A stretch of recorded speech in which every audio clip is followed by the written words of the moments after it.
Amigos, neste momento está acontecendo o que eu chamaria de o nó mais perigoso de toda essa guerra. Não porque estão lançando mísseis com alcance de 5.000 quilômetros novamente, não porque o Estreito de Hormuz está fechado, aberto, depois fechado de novo, mas porque as negociações entre os Estados Unidos e o Irã são a única chance de terminar essa história sem uma nova guerra.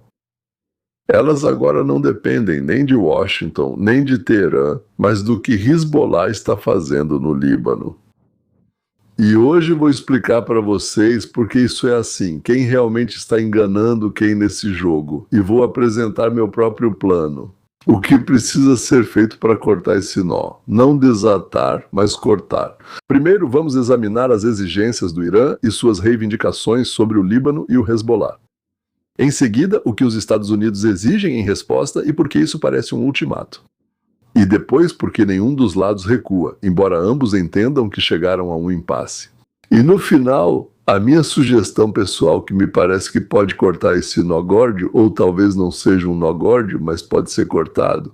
Então, as exigências do Irã. Em 18 de junho, Trump e Pezeshkian assinaram o Memorando de Islamabad.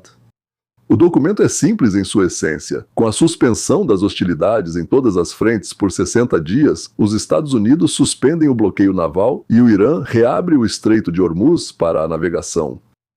Parece que tudo está claro, mas o diabo, como sempre, está nos detalhes, e o principal detalhe se chama Líbano.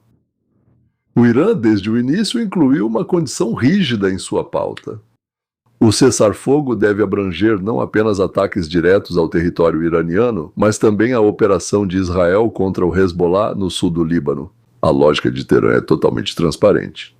O Hezbollah é um ativo iraniano criado, armado e financiado ao longo de décadas. Não é apenas um aliado, é um investimento, e dos mais caros.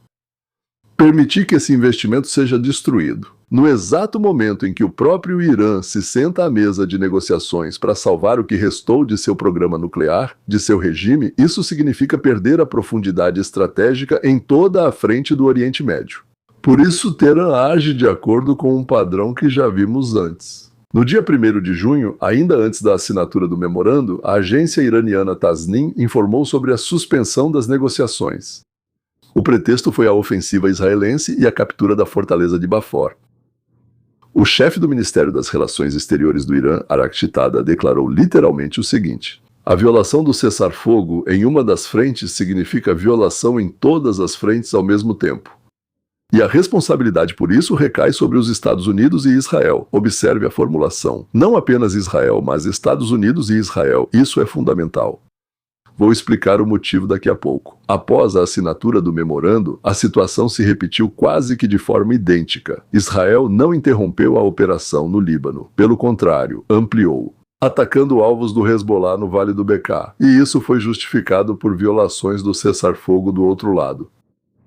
E Teherã, e aliás sim, violaram. Durante o cessar-fogo, em qualquer cessar-fogo no Oriente Médio, sempre há tiros. Por isso, bem, não é só no Oriente Médio, no leste europeu também. E Teherã voltou a usar a ameaça de encerrar o diálogo como instrumento de pressão. Ou seja, eles acham que podem ameaçar com a suspensão do diálogo. Agora, no contexto das negociações técnicas em Bürgenstock, quais são as exigências dos Estados Unidos? Aqui está o problema. Washington também não fica em silêncio e não apenas concorda com as exigências do Irã. Os americanos têm suas próprias demandas, que eles apresentam não a Israel, mas especificamente ao Irã. É mais ou menos assim: querem que a gente pare Israel? Primeiro, parem a sua Hezbollah, parem de fornecer dinheiro para ela, parem de armá-la, façam com que ela se cale na frente libanesa. E então vamos conversar sobre como segurar os israelenses. Trump apresentou essas exigências praticamente em forma de ultimato, bem no meio das negociações na Suíça. Exigiu imediatamente que seus proxies libaneses cessassem fogo. Sob a ameaça, é claro, de novos ataques poderosos por parte dos Estados Unidos e não apenas de Israel. Ou seja, a fórmula é a seguinte: o Irã diz, parem Israel. Os Estados Unidos respondem, primeiro vocês parem o Hezbollah. E ambos os lados, na verdade, exigem um do outro, mas eu diria algo impossível, porque nenhum deles realmente controla 100% do seu parceiro. Bem, tudo bem. Aqui talvez o Irã controle o Hezbollah em uns 95%, mas no geral, Israel nem é controlado em 95% pelos Estados Unidos. E aqui eu preciso dizer algo especialmente importante e bastante inesperado. Algo que diz respeito diretamente à diáspora de língua russa. E de como essa história pode afetar outro lugar completamente diferente, uma região distante do Oriente Médio, à primeira vista. Vou abordar isso depois em detalhes, pois merece atenção especial. Agora voltemos ao tema principal. Porque sem entender esse ponto crucial, é impossível compreender o que vai acontecer a seguir. Agora, por que nenhum dos lados está recuando? Aqui está o ponto-chave que eu quero que vocês realmente entendam. Do ponto de vista militar, o Irã perdeu essa guerra. Completamente. Morto o líder supremo Khamenei. A frota no Golfo de Omã foi destruída. Dezenas de instalações militares foram eliminadas. Os centros nucleares em Vodonze e Fardo foram bombardeados. Certo? Dezenas de milhares de vítimas de ambos os lados. E do lado iraniano, o número de militares mortos chega a milhares. Militares e centenas de civis mortos. Isso não é uma troca. Isso é uma derrota. Bem, aí está o paradoxo. Uma derrota militar não significa ausência de instrumentos de pressão. Além do Estreito de Hormuz, o Irã ainda tem uma carta bastante eficaz na manga, é o Hezbollah. E o próprio fato de que o cessar-fogo no Líbano depende da boa vontade de Teherã, pelo menos em palavras, já é uma alavanca ou carta importante. O Irã sabe que, enquanto houver uma ameaça formal de colapso das negociações, mantém uma alavanca. Conseguir a retirada das sanções, o desbloqueio de ativos, o acesso a grupos de trabalho para reconstrução e desenvolvimento econômico. Ou seja, exatamente o que Teherã anunciou após Bürgenstock em 23 de junho, 4 grupos de trabalho, retirada das sanções, programa nuclear, reconstrução e monitoramento.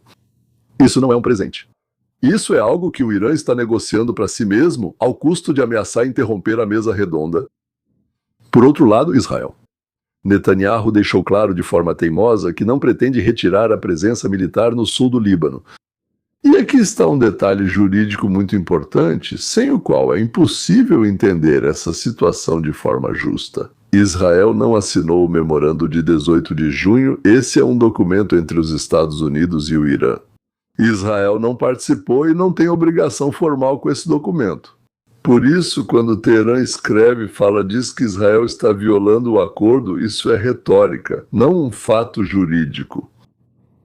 Você só pode violar o que assinou ou prometeu. Ele me prometeu e violou. Israel não assinou nem prometeu nada a ninguém. Acaba formando um quadro muito interessante. A acusação de violação, na verdade, é dirigida àquele que não fez nenhuma promessa e não àquele que fez a promessa. Os Estados Unidos prometeram ao Irã um cessar-fogo em todas as frentes. E Washington não pode cumprir essa promessa por uma terceira parte, por seu aliado soberano, que não assumiu nenhum compromisso. Bem, talvez apenas com pressão coercitiva sobre o próprio Netanyahu. Aqui está o verdadeiro ponto fraco da América. Diretamente na véspera das eleições de meio de mandato de 3 de novembro, quando a popularidade de Trump já está em um nível historicamente baixo, pressioná-lo abertamente e com dureza é politicamente extremamente doloroso. Isso significa que o Irã tem outra alavanca. A compreensão de que Washington está especialmente vulnerável na política interna agora. Portanto, ganhar tempo e exigir cada vez mais é vantajoso e relativamente seguro. É por isso que nenhum dos lados realmente para. O Irã se considera fraco, mas bem, não esmagado. Ou seja, derrotado no sentido militar, mas ainda com alavancas suficientes para extrair o máximo antes de uma resolução final. Israel se considera forte e invencível no campo de batalha no Oriente Médio, portanto não vê motivos para parar. Isso porque os sucessos militares contra Hezbollah são vistos dentro do país como uma vitória que não pode ser interrompida. Já os Estados Unidos estão entre dois fogos e precisam de um acordo com o Irã. Esse é o principal feito dela neste ano, mas não pode e não quer pressionar Israel tão duramente quanto seria necessário para realizar esse acordo. E é aqui que entra a minha proposta. Normalmente uma proposta comum, ainda mais sendo algo político-militar, eu apresento. Mas aqui quero expressar minha própria posição. O que eu sugeriria a Israel, aos Estados Unidos, se eu pudesse, como se diz, sentar à mesa se alguém me convidasse para lá? Chega de fingir que as negociações com o Irã e a operação contra o Hezbollah são dois processos paralelos e coexistentes. Não é assim, é um só processo. E enquanto o Hezbollah existir fisicamente como uma organização capaz de atirar, ele continuará sendo o principal objeto de barganha e o principal obstáculo a qualquer acordo. Por isso minha proposta é simples e talvez dura. Suspender temporariamente as negociações com o Irã por completo. Completamente. E focar apenas em uma tarefa: destruir o Hezbollah. Aliás, o Hezbollah. Причем окончательно. Não enfraquecer, não empurrar para além do rio ou até a fronteira, mas apagar como estrutura militar e política da face da terra, no sul do Líbano. Depois disso, o segundo passo, que é criticamente importante: entregar todo o território libertado ao controle do exército regular libanês. Não deixar uma zona cinzenta, não deixar um vácuo que daqui a 6 meses será novamente preenchido pelo Hezbollah. Proclamar oficialmente e declarar: aqui, este é o território do Líbano. Ela está sob controle do Estado libanês. E mais ninguém, nem Hezbollah, nem qualquer outro grupo armado tem o direito de entrar lá. Ponto final. E só depois disso voltar ao Irã e dizer: pessoal, o problema está resolvido, não há mais motivo para conflito na frente libanesa. Agora vamos conduzir negociações substanciais sobre o programa nuclear e as sanções, sem nos distrairmos com detalhes ou manipulações através de intermediários. Entende a lógica? Agora, ambos os lados se mantêm reféns por meio de uma terceira força, o Hezbollah. O Irã usa isso como uma alavanca de pressão nas negociações, e Israel usa a operação contra ele como desculpa para ignorar a pressão diplomática de Washington. E os americanos ficaram presos entre dois fogos porque não conseguem fazer nenhum dos lados parar de vez. Elimine fisicamente o Hezbollah da equação e as negociações com o Irã vão se tornar mais diretas, pois o objeto principal de manipulação sumiria.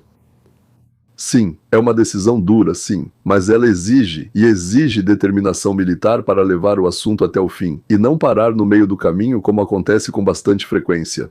Mas a alternativa é um carrossel interminável, no qual o Irã vai ganhar tempo até o último dia, antes das eleições para o Congresso dos Estados Unidos, tirando o máximo de concessões dessa incerteza, porque entende perfeitamente, quanto mais perto de novembro, menor é a margem política de Trump para pressionar Israel com firmeza.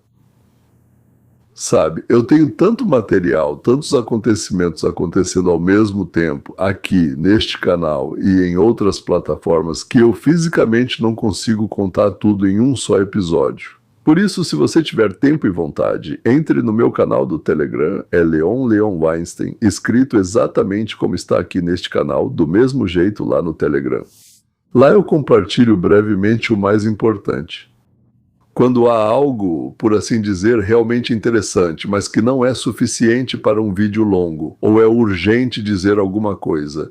Não é uma assinatura obrigatória, só uma ferramenta para se manter informado. Acho que vai ser interessante para vocês. E infelizmente, ou talvez felizmente, há tantos acontecimentos agora que nosso próximo encontro com certeza não vai demorar. Então até breve, amigos, até a próxima.